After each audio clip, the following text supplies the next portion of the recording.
Hello दोस्तों, मैं हूं पवन सर और आप देख रहे हैं पीके बोर्ड क्लासेस। पीके बोर्ड क्लासेस में आपका बहुत बहुत स्वागत है। आज हम आपको सिखाएंगे एक बहुत ही बेहतरीन चीज़ जिसको सीखकर आप कहेंगे वाह, क्योंकि ये इतनी बेहतरीन चीज़ है जो आपको आपके कॉलेजेस में, स्कूल्स में बहुत ही कम इस चीज़ को पढ़ाया जाता है, सिखाया जाता है। इसको सीखने के बाद आप एक अलग प्रकार के ही सेंटेंसेस को बनाना सीख जाएंगे, जो कि आपको सभी छात्रों से, अन्य दोस्तों से, अपने मित्रों से अलग कर देगा। आप इस चीज़ को देखने के बाद कमेंट अवश्य करेंगे और अगर आपको ये पसंद आए तो अपने दोस्तों तक शेयर अवश्य कीजिए। तो आज हम आपको सिखाने जा रहे हैं कंडीशनल सेंटेंसेस। कंडीशनल सेंटेंसेस का मतलब होता है शर्त वाले वाक्य। शर्त वाले वाक्य यानी कि ऐसे वाक्य जिनमें आपको शर्त दी जाती है, जिनमें आपको कंडीशन दी जाती है। ऐसे वाक्य हम कह सकते हैं कि इन वाक्यों में शर्त पाई जाती है। तो इस तरह के कंडीशन सेंटेंसेस को देखने के लिए आप हमारे चैनल पर अगर नए हैं तो आप हमारे चैनल को सब्सक्राइब कर दीजिए, पास में दिए गए बेल आइकन को प्रेस कर दीजिए ताकि आने वाले वीडियोस का नोटिफिकेशन मिले आपको सबसे पहले। तो चलिए शुरू करते हैं कंडीशनल सेंटेंसेस। कंडीशनल सेंटेंसेस की हिंदी होती है शर्त वाले वाक्य। शर्त वाले वाक्य, इनकी पहचान आप कैसे कर पाएंगे? अगर आप जब भी कभी भी इनको हिंदी में पढ़ें, यानी कि हिंदी वाक्यों में अगर आप इनको पढ़ते हैं तो इन वाक्यों में शर्त पाई जाती है और ये यदि या अगर से शुरू होते हैं। कहने का मतलब है ये शुरू में यदि या फिर अगर अवश्य दिया होता है। इनको हम अलग अलग भागों में बांट लेते हैं और इनको हम देखते हैं कि किस तरह से कौन सा टेंस आपका कंडीशनल सेंटेंस की शर्त को पूरा करते हुए आगे बढ़ता है। देखिए, पहला आपका नियम ये रहता है कि दोनों वाक्य हमारे, यानी कि कंडीशनल सेंटेंस में क्या होता है, दो वाक्य होते हैं। एक आपका जो है यदि से शुरू होता है कि यदि तुम ऐसा करोगे, तो वैसा होगा। यदि मैं वहां जाऊंगा तो वहां ऐसा करूंगा, यदि मैं यहाँ आया तो ये करूंगा, यदि मैं वहां गया तो वो करूंगा। तो इस तरह से दो सेंटेंसेस होते हैं। ठीक है, तो हम कह सकते हैं कि पहला आपका नियम ये रहता है कि यदि दोनों वाक्य फ्यूचर टेंस में हो। कहने का मतलब यदि वहां दिल्ली जाएगा तो वहां रहेगा, यानी अर्थात इनके अंत में क्या होगा, अगर फ्यूचर टेंस है तो इन दोनों वाक्यों के अंत में क्या आएगा, गा गी गे। ठीक है, यदि वाक्य के अंत में गा गी गे लगा हो तो हम पहचान लेते हैं इसको कि ये फ्यूचर टेंस का है। इसके लिए मैंने आपको फ्यूचर टेंस पूरा का पूरा पढ़ाया हुआ है, जिसमें आपका future indefinite, future continuous, future perfect और फ्यूचर परफेक्ट कंटिन्यूअस आपको बताया हुआ है। वाक्यों के अंत में क्या होता है, गा गी गे, और यही फ्यूचर टेंस की पहचान होती है। तो कहने का मतलब यह है कि ये दोनों वाक्य हमारे फ्यूचर टेंस में हो, अर्थात उसके अंत में गा गी गे लगा हो, तो इसके लिए आपका नियम होता है इस शर्त वाले वाक्य को हम प्रेजेंट इंडेफिनिट टेंस में, ठीक है, और उसके ऊपर जो आश्रित वाक्य होता है उसको हम, जो मुख्य वाक्य होता है उस वाक्य को हम फ्यूचर इंडेफिनिट टेंस में बनाते हैं। ठीक है, अब इस वाक्यों में होता क्या है, इन वाक्यों में यदि तुम ऐसा करोगे तो या तब के लिए हम क्या करते हैं, कॉमा लगा देते हैं। कहने का मतलब यह है कि जब हम वाक्य को जोड़ते हैं तो इनमें या तो लगा होता है या तो तब लगा होता है, तो इनके लिए हम क्या करते हैं, कॉमा का इस्तेमाल कर देते हैं। तो इसका नियम आपको समझ में आ गया होगा कि यदि दोनों वाक्य अगर फ्यूचर में दिए गए हैं, यदि दोनों वाक्य फ्यूचर में दिए गए हैं तो पहले वाला टेंस हमें प्रेजेंट इंडेफिनिट में बनाना पड़ेगा और दूसरा टेंस हमारा जो होगा वो हम फ्यूचर इंडेफिनिट में बनाएंगे, और तो के लिए या तब के लिए हम कामा का इस्तेमाल करेंगे। जैसे आप कह सकते हैं कि यदि तुम वहां जाओगे, तो मैं तुम्हें पीटूंगा। यदि तुम वहां जाओगे तो मैं तुम्हें पीटूंगा। अब देखिए इसमें क्या है, तुम वहां जाओगे ये फ्यूचर की बात कर रहा है, मैं तुम्हें पीटूंगा ये भी फ्यूचर की बात कर रहा है। लेकिन नहीं, इंग्लिश में ऐसा कुछ नहीं है। इंग्लिश में आपको क्या करना है, इंग्लिश में पहला जो आपका यानी शर्त वाला वाक्य है उसे आपको प्रेजेंट इंडेफिनिट में बनाना होगा, उसके बाद में उसको हम फ्यूचर इंडेफिनिट में बनाएंगे। जैसे यदि तुम वहां जाओगे क्या बन जाएगा आपका, इफ यू गो देयर। देखिए if you go there, you क्या है, बहुवचन है, और प्रेजेंट इंडेफिनिट टेंस में साधारण वाक्यों में या अफर्मेटिव्स में हम एक वचनकर्ता के साथ तो यस या यस लगाते हैं, लेकिन बहुवचन के साथ किसी प्रकार का यस या यस नहीं लगाते हैं। तो सिंपल वर्ब की फर्स्ट फॉर्म लगती है, तो क्या बन जाएगा, इफ यू गो देयर, ये तुम वहां जाओगे, आई विल बीट यू, मैं तुम्हें पीटूंगा, या आई शैल बीट यू, मैं तुम्हें पीटूंगा। इफ यू गो देयर, तुम वहां जाओगे, आई शैल बीट यू, मैं तुम्हें पीटूंगा। इस तरह से अगला आपका सेंटेंस है, देखते हैं। यदि तुम यहाँ आओगे, यदि तुम यहाँ आओगे तो मैं तुम्हारी सहायता करूंगा। यदि तुम यहाँ आओगे, देखिए इसमें भी क्या हो रहा है, यदि तुम यहाँ आओगे ये फ्यूचर की बात कर रहा है, मैं तुम्हारी सहायता करूंगा ये भी फ्यूचर की बात कर रहा है, लेकिन दोनों सेंटेंसेस हम फ्यूचर में नहीं बनाएंगे। तो क्या करना है हमें, एक को आपको प्रेजेंट इंडेफिनिट में बनाना है, दूसरा आपको फ्यूचर इंडेफिनिट में बनाना है। तो क्या करेंगे, यदि तुम यहाँ आओगे क्या बन जाएगा, इफ यू कम हेयर, यदि तुम यहाँ आते हो। हिंदी के हिसाब से अगर हम देखें कि यदि तुम यहाँ आते हो तो आई विल हेल्प यू, मैं तुम्हारी सहायता करूंगा। इफ यू कम हेयर, यदि तुम यहाँ आओगे तो आई विल हेल्प यू, तो मैं तुम्हारी सहायता करूंगा। हिंदी के हिसाब से देखें तो क्या तो कह रहा है कि यदि तुम यहाँ आओगे तो मैं तुम्हारी सहायता करूंगा। अगर मैं इंग्लिश को देखूं कि इफ यू कम हेयर, यदि तुम यहाँ आते हो, इंग्लिश क्या बन रही है, यदि तुम यहाँ आते हो आई विल हेल्प यू, तो मैं तुम्हारी सहायता करूंगा। नेक्स्ट आपका है कि यदि तुम गाओगे तो मैं तुम्हें धन दूंगा, यदि तुम गाओगे तो मैं तुम्हें धन दूंगा। तो क्या बन जाएगा, if you sing, if you sing, यदि तुम गाओगे I will give you money, I will give you money, तो मैं तुम्हें धन दूंगा। यदि तुम गाओगे तो मैं तुम्हें धन दूंगा। देखिए दोनों हमारे टेंसेस जो है वो फ्यूचर टेंस में है, लेकिन इंग्लिश में एक हमारा प्रेजेंट इंडेफिनिट में बनेगा, दूसरा फ्यूचर इंडेफिनिट में बनेगा। यदि तुम गाओगे तो मैं तुम्हें धन दूंगा, if you Singh I will give you money. Next आपका नियम रहता है कि यदि दोनों वाक्य प्रेजेंट टेंस में हो, यदि दोनों वाक्य हमारे काहे में हो, प्रेजेंट। अभी हमारा जो नियम था वो था यदि दोनों वाक्य फ्यूचर टेंस में हो। अब नियम क्या है, यदि दोनों वाक्य हमारे प्रेजेंट टेंस में हो तो उन्हें बनाने के लिए हमें क्या करना पड़ता है, तो उनको बनाने के लिए उन्हें उसी टेंस में बना देते हैं। यानी कि अगर दोनों टेंस हमारे प्रेजेंट में है तो उनको हम उसी टेंस में बना देते हैं। यानी कि जिस तरह का टेंस हमारा दिया होता है उसी टेंस में हम उसको बना देते हैं। उसमें हमें अलग अलग वर्ब या अलग अलग टेंस लेने की जरूरत नहीं होती है। इस तरह से आपका सेंटेंस है कि यदि वह आना चाहता है।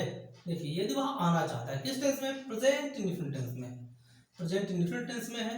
यदि वो आना चाहता है तो वह आ सकता है, आ सकता है, सकती है के लिए हमने आपको क्या पढ़ाया था, उसमें आपको पढ़ाया था एक था आपका कैन, दूसरे था मे। तो कैन कहाँ लगता था, जहाँ पर फोर्स देना पड़ता था, ताकत, शक्ति, सामर्थ्य दिखाना पड़ता था। और मे का जब हमें किसी से आज्ञा लेनी होती थी या किसी को आज्ञा देनी होती थी, यानी जब हमें किसी से आज्ञा लेनी होती थी, आज्ञा देनी होती थी तो हम वहां पर मे लगा देते। यहाँ पर भी वो उसको आदेश दे रहा है, वो उसको आज्ञा दे रहा है कि वो आ सकता है। तो देखिए सबसे पहले वो कह रहा है यदि वह आना चाहता है, तो यदि के लिए हम लगाएंगे इफ, यदि के लिए या अगर या यदि कुछ भी आता है, इन दोनों के लिए हम क्या इस्तेमाल कर सकते हैं, यदि और अगर के लिए इफ। तो if he wants to come, if he wants to come, यदि वो आना चाहता है, if he wants to come, यदि वो आना चाहता है तो क्या करेंगे हम इसके लिए कामा लगा देंगे। ही में कम, वो आ सकता है, ही में कम, वो आ सकता है। If he wants to come he may come, यदि वो आना चाहता है तो आ सकता है। इसी तरह से अगला आपका सेंटेंस है यदि तुम पढ़ना नहीं चाहते हो। अगर कहीं निगेटिव में दे दिया जाए तब भी हमें वही रूल रखना है और कुछ नहीं करना है। यानी कि तो तुम यदि तुम पढ़ना नहीं चाहते हो तो सो सकते हो, यदि पढ़ना नहीं चाहते हो तो सो सकते हो। तो इसको कैसे बना देंगे, देखिए सबसे पहले इफ, फिर you don't want to study, if you don't want to study, यदि तुम पढ़ना नहीं चाहते हो, यदि तुम पढ़ना नहीं चाहते हो तो यू में स्लीप, आप सो सकते हो, तुम सो सकते हो, ठीक है। तो यू में स्लीप, तुम सो सकते हो। यदि तुम पढ़ना नहीं चाहते हो तो सो सकते हो। तो क्या बन जाएगा, if you don't want to study you may sleep, if you don't want to study you may sleep, यदि आप पढ़ना नहीं चाहते हो तो सो सकते हो। देखिए इसमें क्या है, दोनों प्रेजेंट में है, चाहते हैं, सकते हो, चाहता है, सकता है, तो ये दोनों प्रेजेंट में है। तो इस तरह से हमें जिस टेंस में वाक्य दिया होगा हम उसी टेंस में उसको बना देंगे। नेक्स्ट आपका है यदि वे पास होना चाहते हैं, यदि वे पास होना चाहते हैं तो कठिन परिश्रम करें। अब देखिए क्या कर रहा है, यदि वो पास होना चाहते हैं तो कठिन परिश्रम करें। तो क्या करना है, यदि वो पास होना चाहते हैं तो हमारा प्रेजेंट में है, उसके बाद में कठिन परिश्रम करें, ये आपका इंपरेटिव सेंटेंस है। तो इंपरेटिव को इंपरेटिव में ही बना देंगे। If he wants to pass, if he wants to pass, यदि वो पास होना चाहते हैं, वर्क हार्ड, कठिन परिश्रम करें। If he wants to pass work hard, if he wants to pass work hard, यदि वो पास होना चाहते हैं तो कठिन परिश्रम करें। इसी तरह से कंडीशनल सेंटेंस में आपका अगला नियम है, कंडीशनल सेंटेंस में किसी भी बात के सत्य होने की कोई संभावना ही ना हो तो ऐसे वाक्यों हम क्या करते हैं, जैसे बता तो दिया जाता है, कह तो दिया जाता है, लेकिन उसकी कोई संभावना नहीं होती है।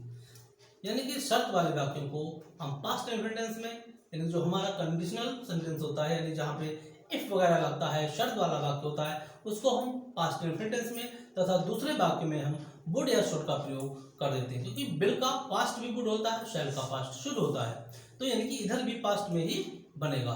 शुरू में हम क्या करेंगे, यानी शर्त वाला जो वाक्य होगा उसको हम पास्ट इंफिनिट में बना देंगे, तो दूसरे वाक्य को हम वुड या शुड से तैयार कर देंगे, या वुड शुड का प्रयोग करके उसको हम बना देंगे। जैसे जिसकी देखिए कभी सत्य हो भी सकता है, नहीं भी हो सकता है, इसकी कोई संभावना नहीं है।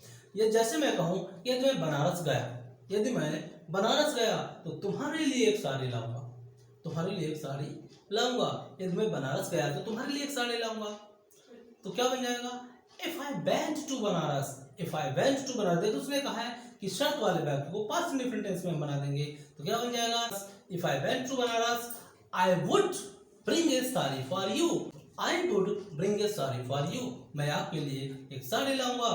यदि मैं आगरा गया, यदि मैं आगरा गया तो ताजमहल देखूंगा। देखिए यहाँ पर देखूंगा, ये भी कोई संभावना नहीं है इसकी, ये पक्का हो भी सकता है, नहीं भी हो सकता है, यानी कि इसकी कोई संभावना ही नहीं होती है। तो यदि मैं आगरा गया ताजमहल देखूंगा, यानी कि जब आप जाओगे तभी तो देखोगे, तो यहाँ पर संभावना ही नहीं है, तो हम क्या कर देंगे, if I went to Agra, if I went to Agra I should see the Taj Mahal, I should see the Taj Mahal, मैं ताजमहल देखूंगा। या मैं इसको बना सकता हूं कि आई वुड सी द ताजमहल, यानी कि शुड वुड में से हम किसी का भी इस्तेमाल कर सकते हैं। If I went to Agra I would see the Taj Mahal, if I went to Agra I should see the Taj Mahal, यानी कि वुड और शुड किसी का भी इस्तेमाल कर सकते हैं। तो इस तरह से जो आपका अगला रूल है कंडीशनल सेंटेंस का, वो ये है कि अगर दोनों वाक्यों के अंदर में ता, ती, ते दिया हो, यानी कि शर्त वाले वाक्य में भी और उसके जो उसका आश्रित वाक्य होता है उसमें भी अगर हमको ता, ती, ते दिया है, तो ऐसे वाक्यों को जो हमारा शर्त वाला वाक्य होता है उसमें हम हैड, और जो उस पर आश्रित वाक्य होता है उसमें वुड हैव का प्रयोग करते हैं, और साथ ही साथ इसमें वर्ब की थर्ड फॉर्म लगाते हैं। इसका मतलब यह है, सबसे पहले हम इफ लगाएंगे, उसके बाद सब्जेक्ट, उसके बाद हैड, और उसके बाद जो है वर्ब की थर्ड फॉर्म लगाएंगे, और उसके जो आश्रित वाक्य होता है तो उसमें भी अगर ता, ती, ते है तो हम क्या करेंगे, उसके में हम हेल्पिंग वर्ब वुड हैव का प्रयोग करेंगे, और उसके साथ भी वर्ब की थर्ड फॉर्म लगाएंगे। जैसे मैं कहूँ यदि तुम मेरे पास आते, यदि तुम मेरे पास आते, तो उसके लास्ट में क्या रहा, आते, तो मैं तुम्हें पढ़ाता, इसमें भी आ रहा है ता, यदि तुम मेरे पास आते तो मैं तुम्हें पढ़ाता, तो क्या बन जाएगा, if you had come to me, if you had come to me, यदि तुम मेरे पास आते तो I would have taught you, I would have taught you, तो मैं तुम्हें पढ़ाता। If you had come to me I would have taught you, I would have taught you, यदि तुम मेरे पास आते तो मैं तुम्हें पढ़ाता। इसी तरह से अगला आपका है, ये तुम कठिन परिश्रम करते, यदि तुम कठिन परिश्रम करते तो फेल ना होते, क्योंकि तुम कठिन परिश्रम करते तो फेल ना होते, तो क्या बन जाएगा, देखिए उसमें करते यहाँ पे है होते, दोनों के अंत में ते आ रहा है। यदि तुम कठिन परिश्रम करते तो क्या करेंगे, पहले में हम हैड का प्रयोग करेंगे और दूसरे में हम वुड हैव का प्रयोग करेंगे, तो क्या बन जाएगा, if you had worked hard, ठीक है, यदि तुम कठिन परिश्रम करते या यदि तुमने कठिन परिश्रम किया होता तो you would have not failed, you would have not failed, तो तुम फेल ना होते। If you had worked hard, if you had worked hard you would not have failed, तुम फेल ना होते। नेक्स्ट आपका है, ये तुम मेरे पास आते तो मैं तुम्हारी सहायता करता। देखिए एक तो शर्त रखा है, यदि तुम मेरे पास आते तो मैं तुम्हारी सहायता करता, तो यहाँ पे यदि दिया है तो दिया है, लेकिन दोनों के अंत में क्या रहा, ते ता, यानी आते और करता, तो क्या बन जाएगा, if you had come to me, if you had come to me I would have helped you, if you had come to me I would have helped you, ये तुम मेरे पास आते तो मैं तुम्हारी सहायता करता। If you had come to me I would have helped you, ये तुम मेरे पास आते तो मैं तुम्हारी सहायता करता। कंडीशनल सेंटेंस का आपका अगला रूल है कि यदि वाक्य में, जब कभी भी वाक्य में हुई, हुआ, होता, होती आए, यानी कि कहीं पर भी किसी चीज की कल्पना की जाए, यदि वो ऐसा हुआ होता, यदि वह ऐसा होता, यदि वो होता, ठीक है, यदि वह ये होता, तो क्या होता है, अगर उसमें कल्पना की जाती है तो सभी कर्ताओं के साथ हम बर लगा देते हैं, चाहे वो हमारा सब्जेक्ट एक वचन हो चाहे वो बहुवचन हो। यदि वाक्य में हुआ, हुई, होता, होती आए, अर्थात किसी चीज की कल्पना की जाए तो सभी सब्जेक्ट्स के साथ हम वर लगा देते हैं। जैसे मैं कहूँ कि यदि मैं भारत का प्रधानमंत्री होता, यानी कि सबसे पहले आपको क्या दिया है इसमें, होता, तो मैं तुम्हारी सहायता करता, तो मैं तुम्हारी सहायता करता। यहाँ पे क्या है, वो सिर्फ कल्पना कर रहा है, सोच रहा है, इमेजिन कर रहा है कि यदि मैं भारत का प्रधानमंत्री होता तो तुम्हारी सहायता करता। तो क्या बन जाएगा, if I were the prime minister of India, I would have helped you, तो मैं तुम्हारी सहायता करता यदि मैं भारत का प्रधानमंत्री होता। नेक्स्ट आपका है, यदि मैं पक्षी होता तो आसमान में उड़ता, यदि मैं पक्षी होता तो आसमान में उड़ता। तो देखिए यहाँ पर भी वो कल्पना कर रहा है तो नहीं, लेकिन सोच रहा है, कल्पना कर रहा है कि if I were A bird, यदि मैं पक्षी होता, आई would have flown in the sky, तो मैं आसमान में उड़ता या आसमान में उड़ा करता। नेक्स्ट आपका है कि यदि मैं तुम्हारा भाई होता तो तुम्हें पीट देता। देखिए है नहीं, वो सिर्फ सोच रहा है कि यदि ऐसा होता तो मैं वैसा कर देता। If I were your brother I would have beaten you, यदि मैं तुम्हारा भाई होता तो तुम्हें पीट देता।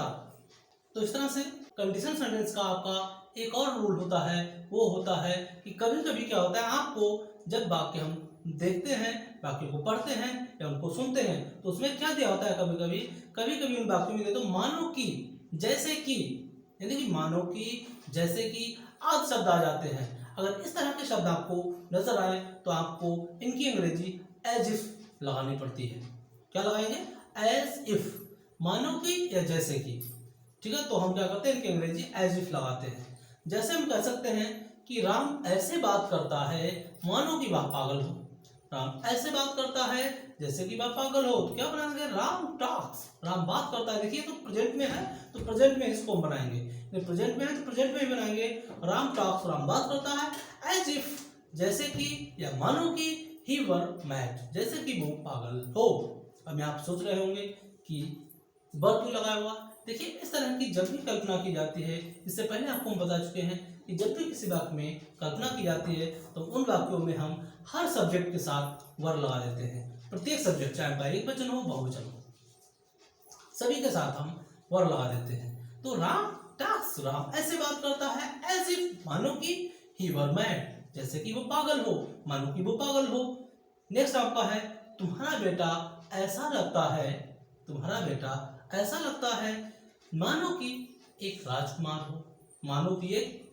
हो, तो क्या बन जाएगा आपका कि योर सन सीम्स, आपका बेटा ऐसा लगता है या आपका बेटा ऐसा प्रतीत होता है, एज इफ, मानो कि, ही वर ए प्रिंस, वो एक राजकुमार हो। इस तरह से आप अगला बना सकते हैं, तुम्हारा भाई ऐसा लगता था मानो कि वह एक अमीर आदमी हो, तुम्हारा भाई ऐसा लगता था मानो कि वह एक अमीर आदमी हो। तो क्या बन जाएगा, योर ब्रदर सीम्ड, देखिए लगता था आ रहा है तो इसको हम पास्ट में बना देंगे, your brother seemed as if he had been A